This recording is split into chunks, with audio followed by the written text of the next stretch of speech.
আপনারা পেঁয়াজ উৎপাদনের পরে কিভাবে বীজ কিংবা পেঁয়াজ সংরক্ষণ করবেন তারই নতুন একটা উপায় আমরা বের করেছি।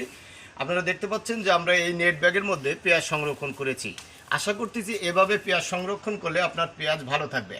আপনাদের যে তথ্যটা মূল দেওয়ার কথা সেটা হচ্ছে এই অল্প জায়গাতে কতটুকু পেঁয়াজ রাখা যায় সেই বিষয়টাই আমরা আপনাদের দেখাবো। এই যে বাঁশের দৈর্ঘ্যটা দেখতে পাচ্ছেন এটা 25 ফুট রাখা আছে এবং এর হাইটটা হচ্ছে 8 ফুট এবং একটি লাইন থেকে আরেকটি লাইনের দূরত্ব 2 ফিট করে রেখেছি।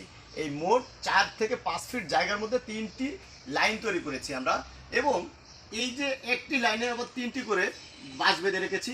একটি করে বাঁশেই 4 মুন পেঁয়াজ রাখা আছে। এটাতে 4 মুন, এটাতে 4 মুন, এটাতে 4 মুন। এই 4 3 4 12 মুন একটা রোতে এবং তিনটা রোতে 3 12 36 মুন পেঁয়াজ, মানে অল্প একটু জায়গায় এই 36 মন পেঁয়াজ আমরা সংরক্ষণ করেছি। আরেকটা কথা বলে রাখি, এই প্রতিটি নেট ব্যাগের এ পাশে 2 কেজি এবং এ পাশে 2 কেজি, এভাবে 4 কেজি করে 40টি করে নেট ব্যাগ রাখতে পারছি এই 25 ফিট জায়গার মধ্যে।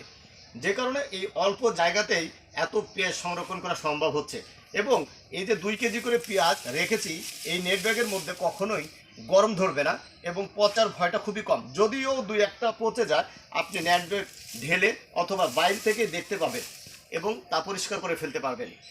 আশা করি আপনারাও এভাবে পেঁয়াজ রাখলে ভালো হবে।